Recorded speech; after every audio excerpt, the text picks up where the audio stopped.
Paloma Valencia se ha constituido en un fenómeno político, en una revelación auténtica, en una verdadera aparición dentro de las nuevas realidades de nuestra democracia, con raíces, con capacidad y ante todo con una capacidad enorme para saber discernir, para saber decir las cosas e interpretarlas.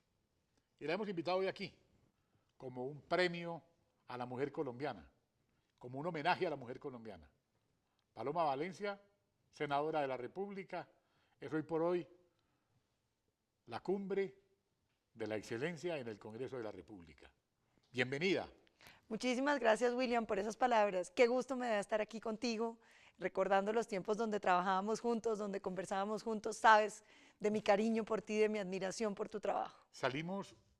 Llegamos a las 4:30 de la mañana a la emisora y empezamos a moler verdadero periodismo y ella llevaba la tónica, la verdad es esa, porque una capacidad, una coherencia, una interpretación de toda la problemática nacional, que iban de la mano con todo lo que un noticiero como La Hora de la Verdad ha pretendido durante 11 años bajo la dirección del doctor Fernando Londoño y que da sus frutos. Y yo la veía ahí sentada y yo decía, uy, esta mujer tiene que algún día llegar muy alto. Y lo ha demostrado en el Congreso de la República. Algún día tendremos a Paloma Valencia sentada en la silla donde se sentó su abuelo, el doctor Guillermo León Valencia. William, muchísimas gracias. Honor que me haces. Además que tú has sido siempre tan solidario en mis causas políticas y en la promoción de mi nombre, por lo cual te debo una gratitud enorme. En este país tan machista, en donde a la mujer la decapitan de manera inmisericordia, donde pocas Policarpas Alabarrietas se ven como Paloma Valencia haciéndole frente a los temas. ¿Qué se siente frente al machismo que hay en el Congreso de Colombia? Bueno, William, ese es un tema interesante. Yo creo que las mujeres en Colombia han ido ganando unos espacios, mujeres tan importantes como la doctora Noemí Sanín, como Marta Lucía Ramírez, como tantas mujeres que han ido abriéndonos espacio a esta generación más joven que está llegando también a la política, pues les debemos ese espacio que hoy tenemos. Josefina Valencia, mi tía abuela, que fue precursora del voto femenino, la primera ministra mujer, la primera gobernadora mujer y de las primeras colombianas elegidas. Yo creo que esa es una tradición. Claro que hay machismo y que uno lo ve en los medios, en las visiones, donde tratan de volvernos caricaturas. Si un hombre habla enérgicamente, tiene carácter. Si una mujer habla enérgicamente, es histérica. Pero yo creo que hay que seguir el ejercicio y a mí me reconforta llegar a los municipios de Colombia y ver mujeres jóvenes que se quieren tomar una foto conmigo diciéndome que ellas quieren ser como yo. Yo creo que de eso es de lo que se trata, de poder cambiar la cultura. Y qué orgullo saber uno siente lo mismo. Y yo siento el orgullo de tenerla aquí, en esta barbería, contándole a Colombia que algún día ella lucirá la banda presidencial. ¿Cómo se maneja el tema frente a su primo, el ministro de Agricultura, el ministro Chirrinchi?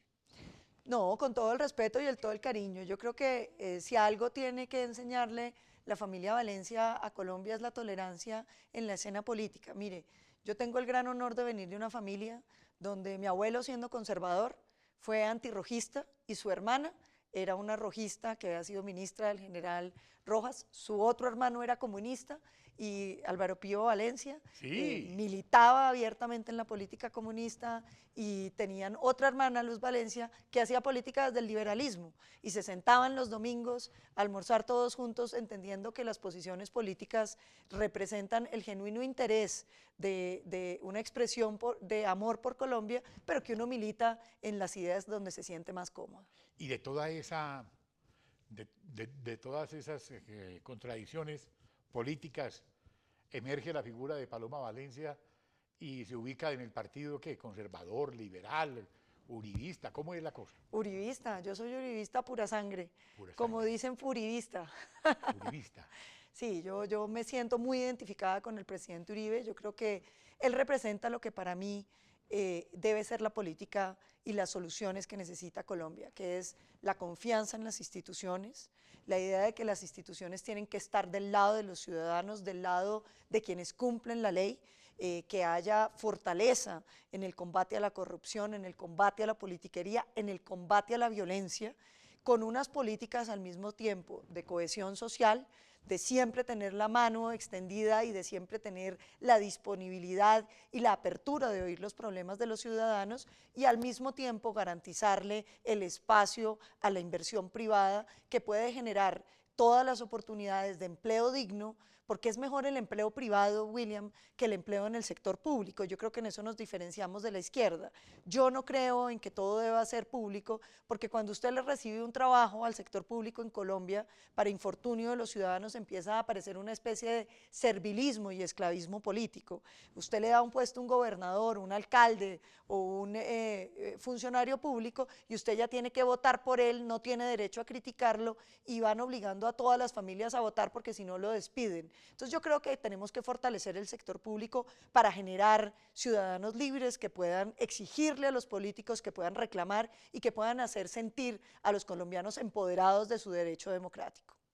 Paloma Valencia, ¿qué siente cuando en el Tolima Grande, en el Huila, le quieren poner toda clase de obstáculos para que ejerza su derecho a hacer política? Sus propios compañeros de bancada. William, yo creo que esos son temas menores. Ya. Uno tiene que avanzar, tener un punto fijo y lo que importa ahí no son los cargos, ni los encargos, ni las complacencias. Yo creo que aquí lo que vale es el trabajo político, el contacto con la comunidad y el cariño de la gente. Yo lo siento todas las veces que salgo a recorrer el Tolima, el Huila y el Cauca y muchos departamentos de Colombia como el Quindío, donde tengo muchos amigos y donde me siento también feliz de poder construir uribismo. Esas cosas son temas menores, William, porque lo verdaderamente importante es tener el contacto con la comunidad, entender los problemas y plantearle soluciones a esta Colombia que necesita tanto para el futuro. Paloma Valencia se ha distinguido por ser ella misma.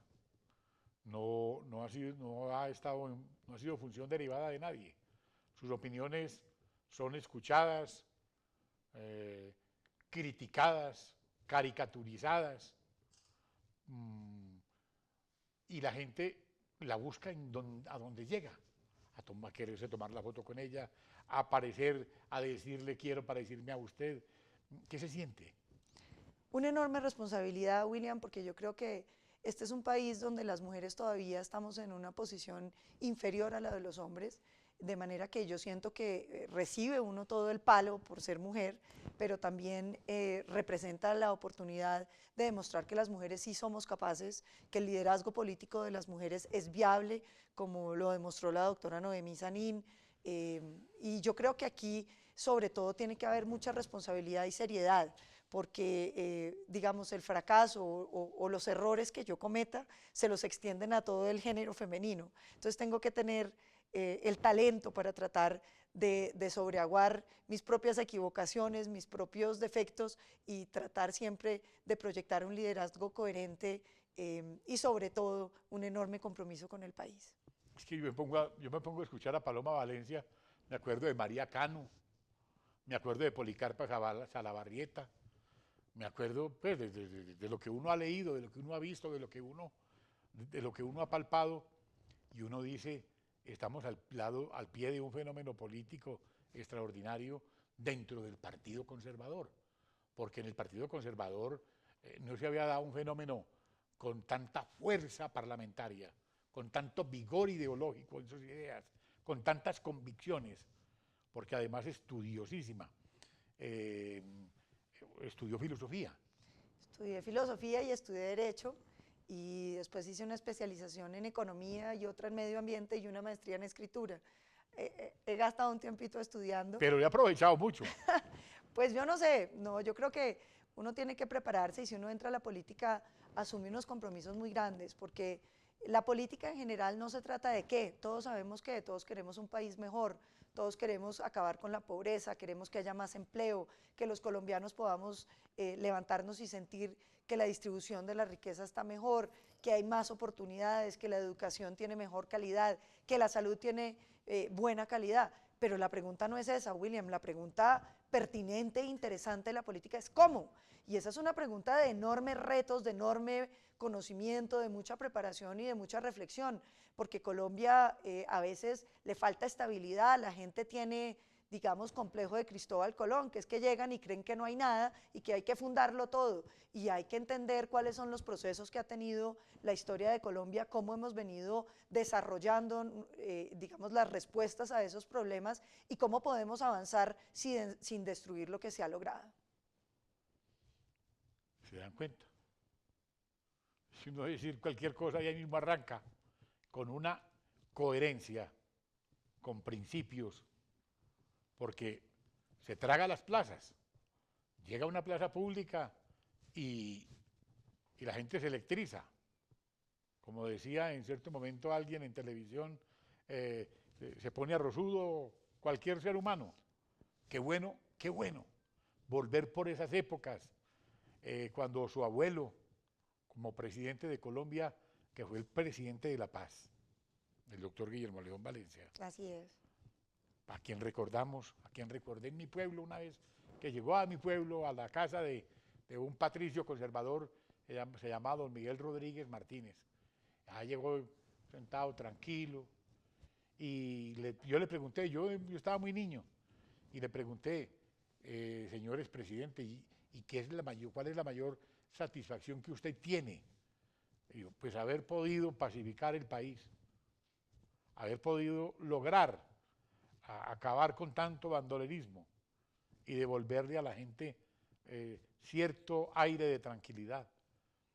Su abuelo dio ejemplo de honradez y dijo, prefiero colgar un familiar en la Plaza de Bolívar a que me lo señalen por ahí de un acto corrupto, ¿cierto? Sí, él era un hombre muy honrado. Estuve con Juan Carlos Iragorri en Washington ahora con motivo de la visita del presidente Uribe, y me contaba que algunas personalidades de Bogotá le decían que cómo era de raro el presidente Valencia, que tanto así que una vez lo habían ido a visitar en la presidencia y que él, en vez de sacar cosas de la presidencia para darle, había sacado su billetera y había mandado a alguien a que comprara lo que se iban a comer y lo que se iban a tomar, porque le parecía que el presupuesto nacional no podía disponerse pues para atender unas personas que lo estaban visitando. Él llegaba a unos extremos de transparencia y de compromiso con lo público que le hacen falta a Colombia hoy en día, y que yo creo que el presidente Valencia representa muchas cosas buenas, William, entre otras cosas, porque yo, oyendo al presidente Santos ahora este pasado 20 de julio hablar de la patria boba, y claro, él despreciaba la patria boba y decía que nuestros próceres no habían estado a la altura de las circunstancias. Y yo pensaba, pues claro, es muy natural que para el presidente Santos el debate entre el centralismo y el federalismo carezca de cualquier importancia, porque él es el centralismo encarnado, él representa el total desprecio por la periferia.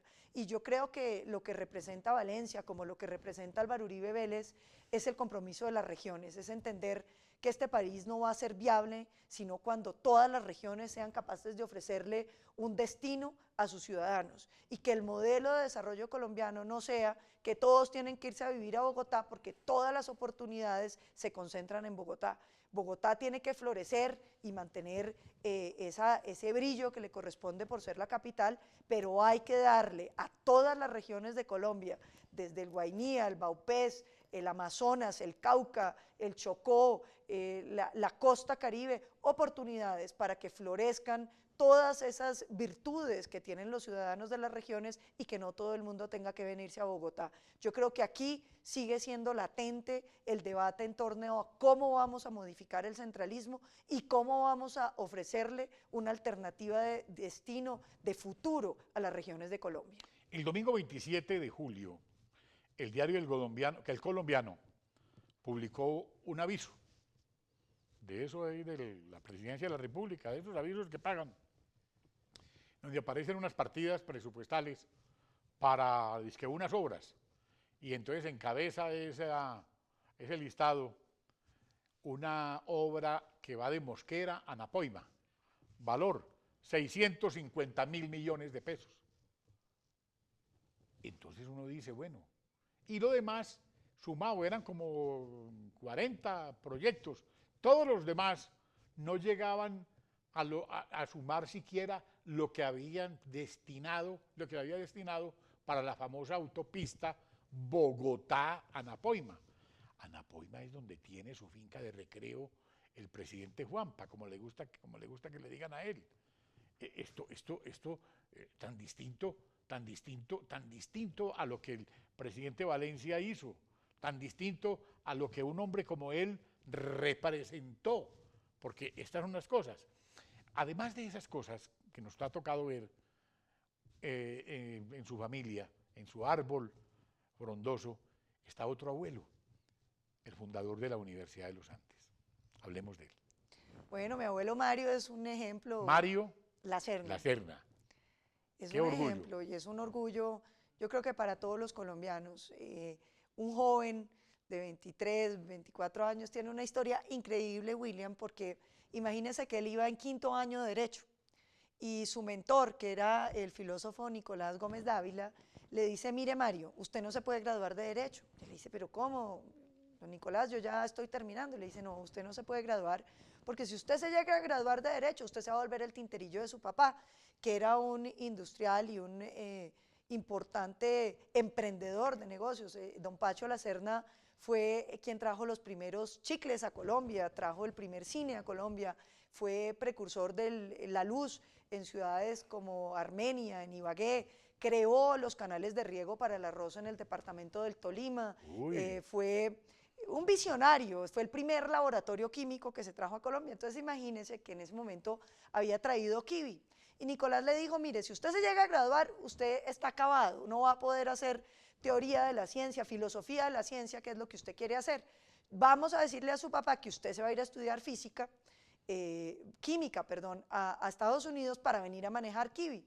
Y fueron donde don Pacho, que era un paisa de Marinilla, un hombre, como le digo, de una inteligencia y de una habilidad para los negocios muy grande, y le dijo, pues que bueno, el papá le dijo, váyase pues, y él se fue para Colombia, mi abuelo Mario, a estudiar disque química, pero en realidad se puso a estudiar física y matemáticas, tanto así que el día de la graduación, que fue don Nicolás Gómez y don Pacho Lacerna, a la graduación, decían, en física, Mario Lacerna, y entonces don Pacho decía, pero Nicolás, él no venía a estudiar física, y le dice, don Pacho, mire, es que hoy en día eso es casi lo mismo, no se preocupe. Y mi abuelo Mario allá, un estudiante extraordinario de una inteligencia excepcional, se va también a hacer una maestría en matemáticas a la Universidad de Princeton, donde estaba el gran genio Albert Einstein, y consigue... ¿Fue compañero de Albert Einstein? Pues alumno más bien. Alumno, pero por Dios, ¿qué es esto? Y consigue, pero imagínense esta historia, este es un muchachito de Bogotá, pues hijo de este paisa y de una santanderiana, doña Elena Pinzón, consigue que Albert Einstein le diga que pues mantiene una cierta correspondencia con él y termina convenciéndolo de que sea fundador de una universidad en Colombia. Y Albert Einstein figura como fundador de la Universidad de los Andes y Mario Lacerna se viene acá, consigue que personalidades muy importantes de la época como el doctor Alberto Lleras crean en ese proyecto y monta la Universidad de los Andes, traen profesores después de esa Segunda Guerra que estaban retirados, muchos judíos y personalidades que después de la guerra estaban muy golpeados y los traen a Colombia a montar esta Universidad de los Andes que se inicia como un proyecto que modificaba las estructuras de las universidades que hasta entonces habían sido muy vinculadas a la Iglesia Católica y este aparece como una universidad pues independiente con el sistema de créditos donde la gente podía ver las materias que quería y que podía formar su propio pensum académico y se convierte como es hoy en la primera universidad de Colombia para orgullo del abuelo Mario y orgullo de los colombianos. Y una de las universidades más importantes de América Latina. Sí, es la primera en América Latina de las privadas, que es un gran honor porque es muy distinto usted tener una universidad pública pública, con toda la plata del Estado, facilitando eso a tener una universidad privada que depende del esfuerzo privado, que depende de la selección de los estudiantes y que hoy hay que reconocerlo, recibe un enorme apoyo del Serpi lo Paga. Imagínese, William, que Serpi lo Paga, que es este programa que yo creo que es una cosa muy buena que ha hecho este gobierno, de las únicas cosas que tiene para mostrar. Este gobierno tiene cosas buenas. Vea eso. ¿Y Porque cómo hizo? Ahí ve. Eso yo lo venía diciendo y muchos veníamos diciendo, que a la gente no hay que darle solamente la oportunidad de entrar a la universidad pública, sino las becas para que entre a la universidad que quiera y que las universidades públicas compitan con las privadas. Ese Serpi lo Paga resultó una cosa muy interesante porque la mayoría de los alumnos de Colombia escogieron la Universidad de los Andes y la Facultad de Medicina fue la que mayores alumnos recibió, gente brillantísima de los estratos más pobres de Colombia que van a salir como médicos de Colombia y que la Universidad de los Andes, yo creo que con este impacto que le da a recibir gente, no solamente digamos de recursos, de buenos recursos para poder pagar, y con ese programa que ya tenía los Andes, donde una población superior al 10% recibía una beca completa, ahora con Serpi lo Paga va a poder ser una universidad real, una universidad donde se recogen todos los colombianos indistingos de clase social para hacer un gran, digamos, foco de pensamiento, de creatividad y de formación. Yo creo que esto para la Universidad de los Andes es una enorme oportunidad que va a cambiar la universidad para bien. Es que en la Universidad de los Andes está un sobrino mío, un hijo de un hermano mío, se llama Federico Calderón Correa, y me dice el muchacho, está estudiando medicina, me dice, este es un mundo distinto, esta sí es una universidad. Eso es una belleza, lo que ha logrado tanto el doctor Angulo, que fue el rector pasado, como el doctor Pablo Sáenz de Santa María, pues Pablo Navas, Claro. perdón, es impresionante. Uno va a la universidad, a mí que me tocó cuando la universidad era más pobre y uno tenía unos modestos salones a lo que es hoy, una universidad que descresta a cualquiera que Pues entre. claro Es que una sí. verdadera Eso no es un descrestadero de joya de calentanos, Colombia. eso no es un descrestadero de calentanos. Es una belleza. Aquí vino a la barbería hace poco Jorge Reynolds Pombo, el inventor del marcapasos, vinculado también a la Universidad de los Andes, como profesor, si no estoy mal, en sus labores científicas. Y también nos contaba algo enormemente especial sobre la universidad que su abuelo, el doctor Mario de la Serna Pinzón, creó para Colombia y para el mundo, porque esto es un ejemplo. Y se dan cuenta, amables televidentes, lo que representa Paloma Valencia. Quienes pretenden caricaturizarla, quienes pretenden volver esto como un cuento, esto no es un cuento, es que esta mujer tiene raíces, además tiene formación, está preparada para el oficio y sabe ejercerlo. Además, le ha heredado todas las virtudes a sus superiores. Ojalá, William, ojalá. Yo creo que esas son camisas muy grandes, zapatos muy grandes. Es algo muy importante para nosotros. ¿Y qué se siente en el Congreso de la República? Allá eso parece como un establo, eso todo el mundo brama. Roy Barreras, que cambia de partido como cambiando de ropa interior. La gente no tiene ideología. Allá la ideología es papá contrato y mamá nómina. Y se alimentan de mermelada. ¿Qué siente usted ante eso, Paloma? William, yo creo que el Congreso de la República es la institución más importante de la democracia en Colombia. Y quiero decir esto porque es que cuando usted mira la presidencia, ahí queda representada solamente la mayoría que gana las elecciones. En el Congreso, en cambio, están todas las vertientes de pensamiento. ¿Que gana las elecciones o que se roba las elecciones? Bueno, como sea que se las gane. Pero lo que hay ahí interesante es que usted puede ver todos los ámbitos de pensamiento y cuando el debate se hace con seriedad es posible entender el país. Lástima, y lo digo de corazón, que muchos parlamentarios no asistan a los debates, que se trate de caricaturizar, que no se oiga, que no se escuche, que no se trate realmente de construir esa visión del país donde todos quepamos, donde se pueda pensar Colombia en grande. Pero yo creo que el Centro Democrático llegó con una diferencia muy grande de lo que estaba acostumbrado el país en los últimos tiempos y que se está viendo y le está exigiendo a los demás partidos más preparación, más asistencia, más compromiso, y eso yo creo que es positivo para Colombia. Mire, dice este gobierno todo el tiempo que quieren hablar con Álvaro Uribe, que quieren hablar con el Centro Democrático sobre la paz, y se dan los debates sobre la paz y no asisten. Se quedan 3 o 4 u 8 parlamentarios de todos los demás partidos, mientras el Centro Democrático con sus 11 senadores está presente. Qué bueno que el Congreso de Colombia se convierta realmente en el foro de debate para que los colombianos puedan oír las diferencias ideológicas que deben representar los partidos, entender de qué se tratan las soluciones que se proponen y escoger entonces con madurez política por quién votar. ¿Y qué siente Paloma Valencia viendo a su primo trabajando en un gobierno que está haciendo la paz con unos narcotraficantes en Cuba? Yo creo que esas son las decisiones políticas de cada quien es libre de escoger y de sentirse cómodo en donde está. Yo personalmente no comparto este gobierno, creo que se equivoca garrafalmente creyendo que a los narcoterroristas hay que darles concesiones, que la paz se construye a través del debilitamiento de las instituciones, porque mi teoría es la contraria, es la del presidente Uribe. Para poder construir la paz lo que hay es que tener instituciones fuertes, llevar al Estado a todo el territorio.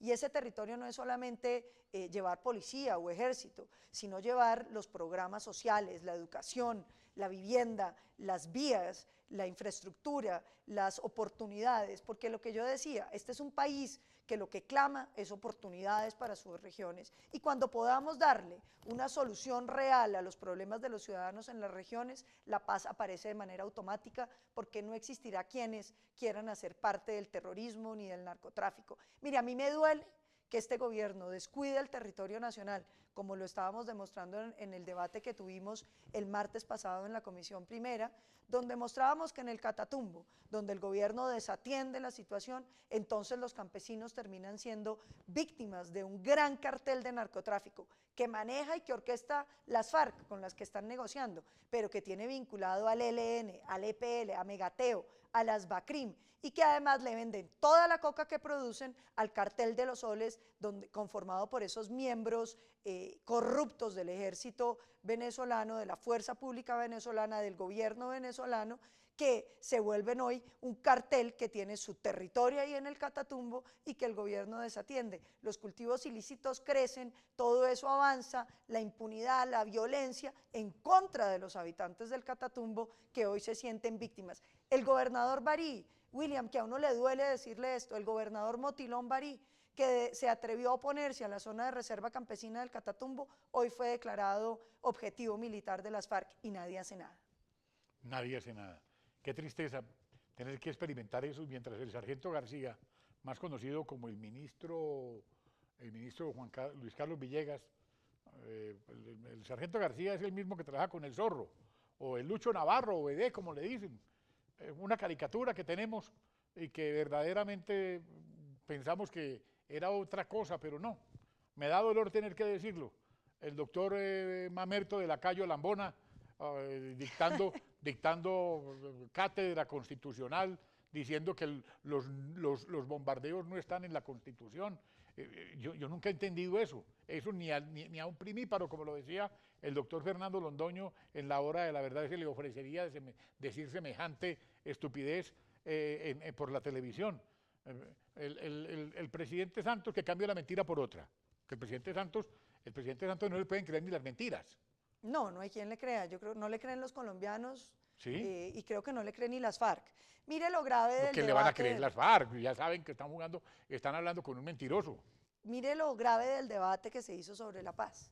El presidente Uribe manifestó las preocupaciones del Centro Democrático, que como hemos venido diciendo, digamos, se pueden agrupar en 6 grandes grupos. La primera, si las FARC van o no a pagar cárcel, porque hay delitos de lesa humanidad que tienen que pagarse con cárcel, que puede ser una cárcel pequeña, simbólica, y que pueden ir solamente los máximos responsables, pero que tiene que ser cárcel. Segundo, si las FARC van a entregar los ingentes recursos que han ido construyendo durante este periodo de narcotráfico, de minería ilegal, de extorsión, que ha crecido en el país de manera inimaginable. No hay un colombiano en las regiones donde están las FARC que no esté extorsionado. Y Forbes, la revista de Israel, mostraba que son el tercer grupo terrorista más rico del mundo. El tercer tema. Una multinacional del crimen. Una multinacional del crimen. Mire, el tercer tema, un tema gravísimo, y es si van a tener representación política, porque la Constitución de Colombia es muy clara en decir que si usted es responsable de un delito, no puede participar en política, salvo que ese delito sea un delito culposo o que sea un delito político. Por eso es que el presidente Juan Manuel Santos ha dicho ya varias veces que hay que considerar el narcotráfico, el secuestro y la extorsión como delitos políticos. El Centro Democrático se opone a eso. Ni el secuestro, ni el narcotráfico, ni la extorsión pueden dar lugar para que sus responsables puedan participar en política. Que participen en política los que cometieron el delito político de portar el uniforme, de portar las armas. Las bases de las FARC pueden participar en política. El cuarto tema, William, si las FARC van a hacer una entrega de las armas o simplemente una dejación, porque no es lo mismo que usted guarde las armas en el closet a que usted realmente las entregue. Entonces, frente a este punto, el doctor de la Calle dice que va a haber esa entrega de armas. Entonces el presidente Uribe dice, me siento aliviado de que nos digan esto, porque sí nos preocupaba que fuera a haber simplemente una dejación. Entonces salen los medios de comunicación a decir, el presidente Uribe cambió, ahora está de acuerdo con el proceso de paz. Y él lo que dijo fue, me siento un poco más tranquilo de saber esto. Pero ¿sabe qué es lo grave, William? Que salieron las FARC a decir que eso era mentira, que ellos no iban a entregar las armas, que ellos solamente aceptan dejación. No. Y entonces uno dice, bueno, ¿y aquí a quién le creemos? ¿Al señor de la Calle o a las FARC? Porque es que el país necesita saber, estos son los temas que el país necesita saber y que no pueden simplemente embolatarnos en anuncios grandilocuentes que califican de históricos. Qué honor estar con Paloma Valencia. Vea, no sentimos el tiempo, se nos fue el tiempo, pero tenemos que volver. Aquí cuantas veces me invite, William. Qué orgullo. Gusto estar con usted, con sus televidentes, enviándoles a todos un saludo muy especial y cariñoso.